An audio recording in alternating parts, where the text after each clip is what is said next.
여러분 잠깐 질문 하나만 드릴게요. 지금 이 순간 여러분이 가장 원하는 게 뭔가요? 연봉 1억? 더 넓은 집?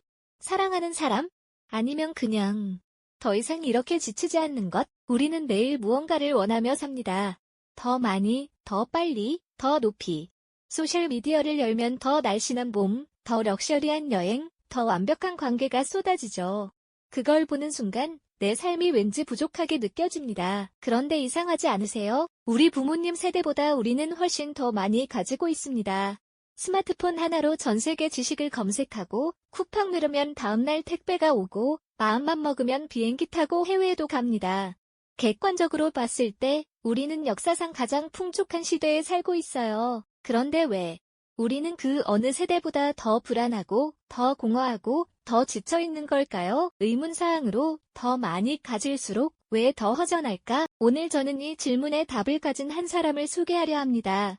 그는 지금으로부터 200년 전에 태어났지만 그가 한 말은 마치 2026년 우리를 위해 쓰인 것처럼 정확하게 현실을 꿰뚫습니다. 독일의 철학자 아르투어 쇼펜하우어. 그는 이렇게 말했습니다. 욕망은 충족되는 순간 새로운 욕망이 된다. 인간은 욕망하는 기계다. 처음 들으면 염세적으로 들릴 수도 있어요. 하지만 그 다음 그가 한 말에 주목하세요. 욕망을 끄는 자만이 비로소 풍요로운 삶을 산다. 욕망을 끈 자 오히려 다 얻었다. 오늘 영상을 끝까지 보시면 여러분은 인생에서 가장 역설적이지만 가장 강력한 진실 하나를 가져가실 겁니다. 원하는 걸 멈추는 순간 삶이 가벼워지고 오히려 더 많은 것이 찾아온다는 것을요. 자, 시작합니다. 1단계 일상의 세계대시 당신이 원하는 것들. 잠깐 제 얘기를 해볼게요. 저도 한때 체크리스트 인생을 살았습니다. 연봉 올리기, 차 바꾸기, 해외여행 매년 가기, 인스타에 올릴 만한 카페 다니기. 리스트를 하나씩 지워나갈 때마다 짧은 만족감이 왔어요. 그런데 그 만족감은 길어야 사흘이었습니다. 새 차를 사면 처음 일주일은 너무 행복해요. 근데 한 달이 지나면 그냥 타고 다니는 차가 됩니다. 연봉이 오르면 처음엔 기분이 좋죠. 근데 2달이 지나면 이 정도면 어차피 세금이니까 좀 더 올랐어야 했는데 라는 생각이 납니다. 이걸 심리학에서는 쾌락 적응, 허다닉 아답타티온이라고 부릅니다. 우리 뇌는 새로운 것에 금방 익숙해지도록 설계되어 있어요. 그리고 이게 쇼펜하우어가 200년 전에 이미 철학적으로 꿰뚫어봤던 인간의 본질입니다. 여러분도 한번 생각해보세요. 지금 여러분이 이것만 있으면 행복할 것 같다고 생각하는 것이 있나요? 그것을 얻었을 때 정말 영원히 행복했던 적이 있었나요? 아마 대부분은 아니오일 겁니다. 이게 우리 대부분의 일상입니다. 원하고, 얻고, 다시 원하고, 달리는 쳇바퀴 위에 올라탄 햄스터처럼 우리는 멈추지 못하고 계속 달립니다. 그게 삶이라고 배웠으니까요. 2단계 문제 제기 대시에 가질수록 더 그렇다면 문제는 뭘까요? 우리가 게을러서? 아니요. 우리가 의지가 부족해서?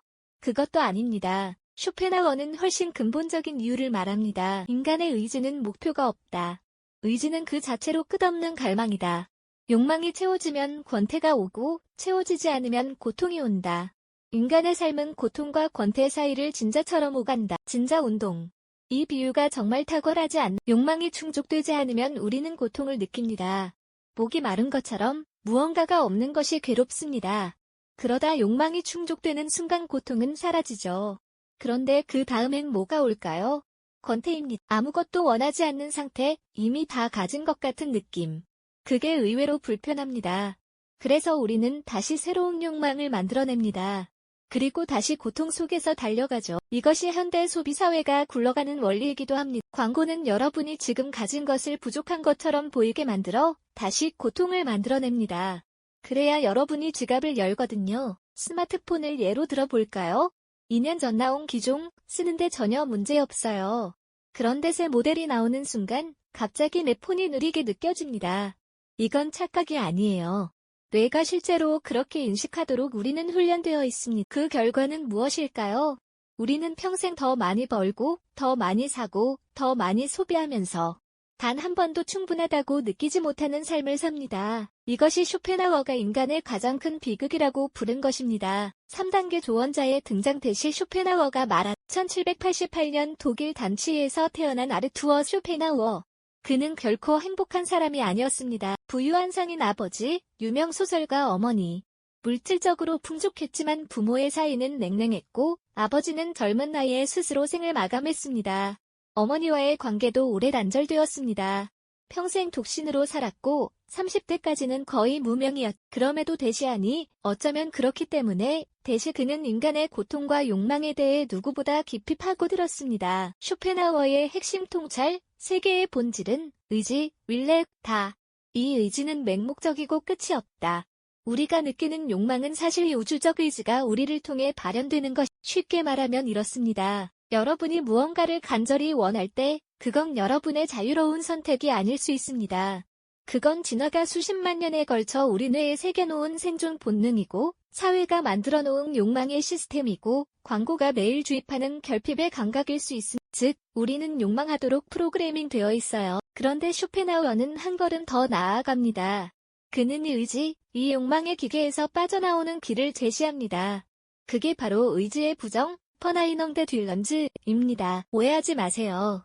이건 삶을 포기하라는 게 아닙니다. 의지의 부정이란 욕망이 일어날 때 그것에 끌려가지 않고 한 발짝 물러나 그것을 관찰하는 것입니다. 아, 내가 지금 이걸 원하고 있구나라고 인식하는 것. 그 순간 우리는 욕망의 노예에서 욕망의 관찰자가 됩니다. 그리고 그 순간 비로소 자유가 시작됩니다. 쇼펜하우어는 이런 상태에 도달한 사람을 성인이라고 불렀습니다. 특정 종교의 성인이 아니라 욕망의 흐름에서 깨어난 사람. 그 사람은 더 이상 외부 세계에 흔들리지 않습니다. 가졌을 때 지나치게 기뻐하지도 않고 잃었을 때 지나치게 슬퍼하지도 않는 지금 이 순간 그 사람이 있는 곳이 바로 풍요의 장소입니다. 4단계 계획 대시 욕망을 다루는 3가지 실천법.